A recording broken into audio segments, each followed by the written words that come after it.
Hey guys, welcome back to Tales of the Dark. We're going to go ahead and do a small self-study.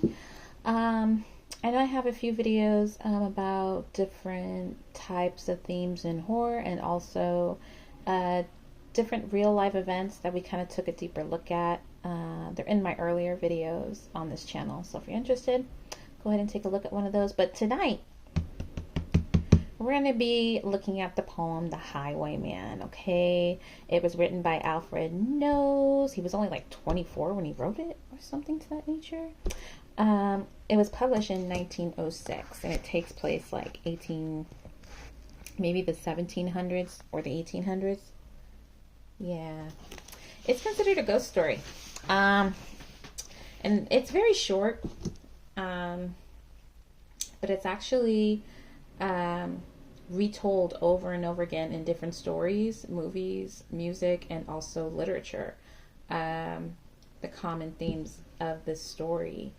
All right, so a highwayman. Okay, so back in the day, that's what they called these type of people. Okay, a highwayman is someone who is an outlaw. Okay, a known thief, a robber who stole from travelers on the roads traveling to and from towns or the cities. Okay, so here's a guy who's like kind of like a known criminal. He's not probably in his, probably a young guy, someone who could have been abandoned by his parents or someone who had to struggle his whole life here, right?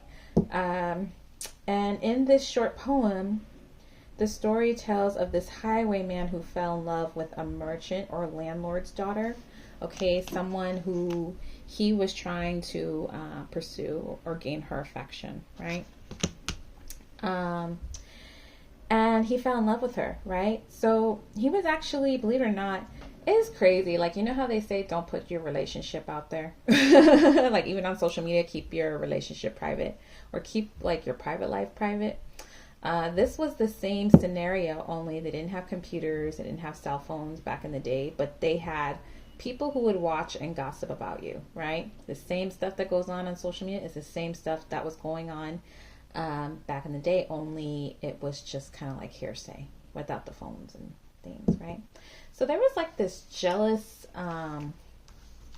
stable boy or a stable person, somebody who really didn't have status or didn't have the means to pursue the landlord's daughter, right?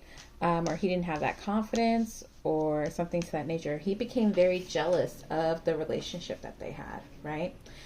So knowing that this guy was a known outlaw, he sets him up, he reports him to the English militia or the authorities or the redcoats at the time to the redcoats or the authorities or the army, saying that he's a known thief and all this stuff. So this guy basically was a snitch. He snitched on this guy because I guess they were both competing for this girl. Yeah, that's shady. That's shady as hell. Yeah.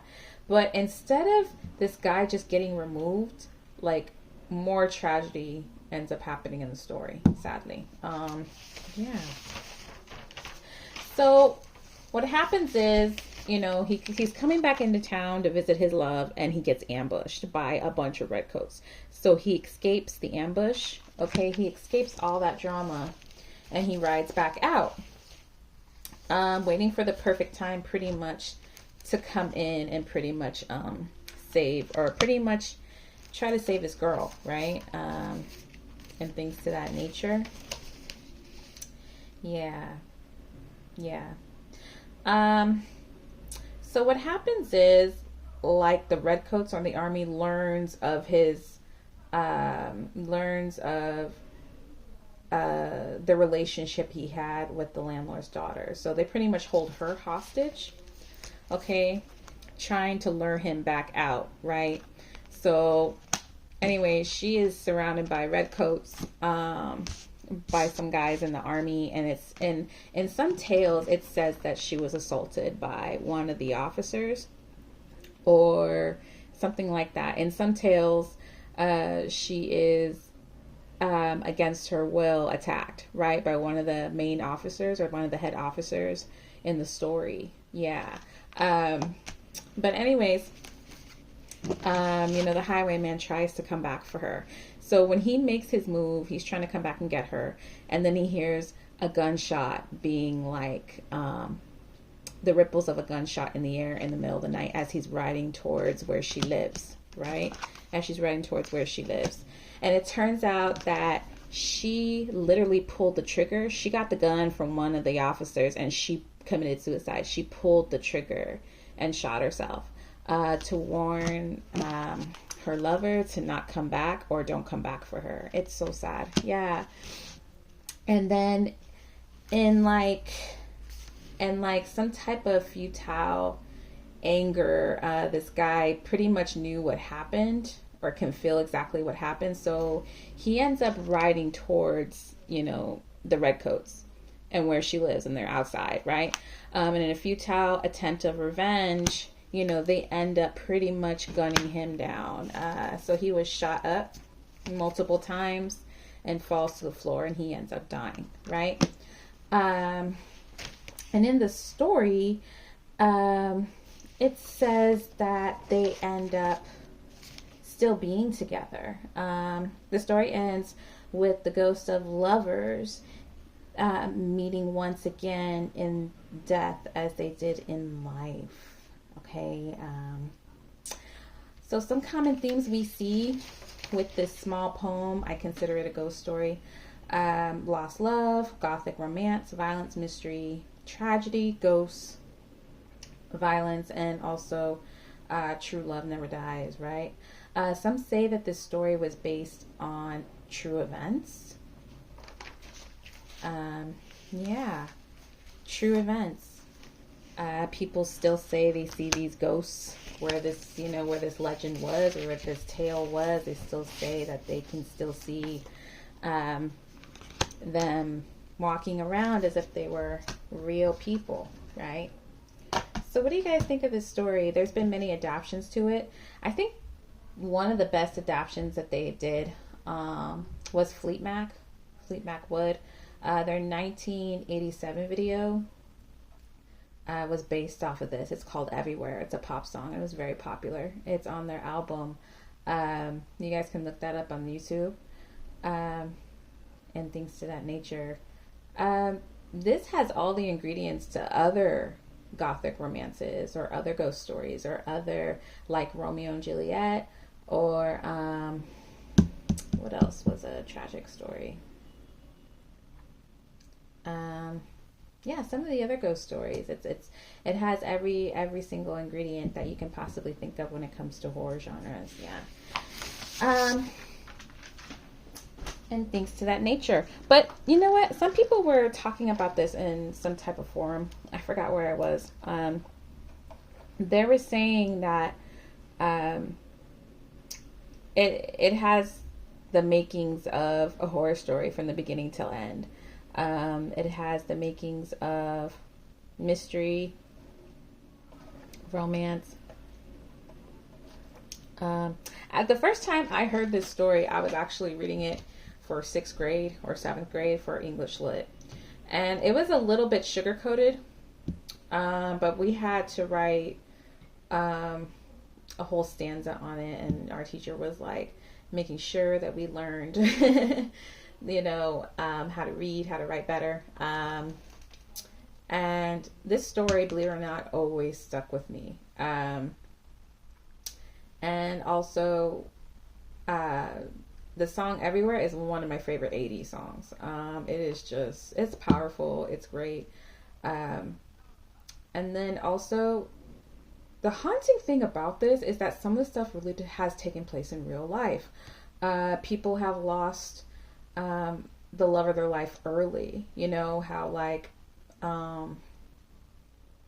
there's been I can actually think of a few, but out of respect for people, places, and things, I'm not going to mention it because I don't want to bring up any sad memories for anybody.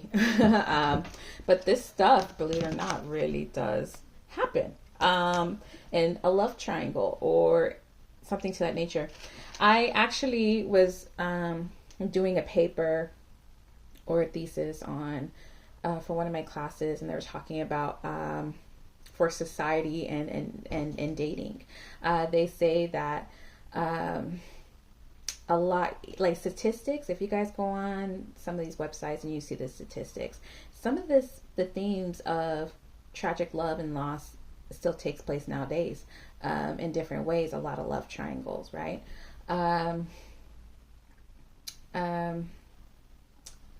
We see that a lot with dating. I don't know if you guys noticed that. Like this story actually reflects a little bit on the darker side of dating. You know, like let's say there's been stories that, you know, a couple is really happy together, and then there's just someone on the outside who can't forget the girl, who can't forget the guy, and then they gun them down. Something like that, you know, like it's always like some type of love triangle. But this story paints a perfect picture on the tragedy of love loss and how real it is, right? Yeah. And I want to say, like, but also towards the end of the story, you know, they meet again, okay? Not like once in life and then again in death. So it seems like true love really never dies. If that's your person, that's your person, right? And that's what it is, right? I don't know. What do you guys think of this story? You know, looking deeper into it. What do you guys like about it? What's so haunting about it? And is it also, do you guys have a story to share when it comes to, you know, tragedy or love loss and things like that? Yeah. Honestly, to be honest, you guys, something similar has happened even in my family. My great grandfather was driving one night and they had a head-on collision with a drunk driver, and my grandmother, the love of his life, ends up losing her life, sadly. My father was like 8 years old, but till this day, or my grandfather's now passed on, and so is my grandmother, but till this day, you know, he never really replaced her. Like, she was just the person for him, and I'm pretty sure that she was the person for him as well, and things to that nature. So it's crazy how some of these stories sometimes don't end the way you expect it, right? You expect to live your life with the love of your life, and then just to come find out, like, sometimes the horror of some of the elements that exist in this world end up filtering through, right? What do you guys think? Let me know what you guys think, okay? Did you guys like this story? Did you guys do some research on this story? All right, let me know what you think, okay? Let me know. I love you guys. I will see you later. Bye.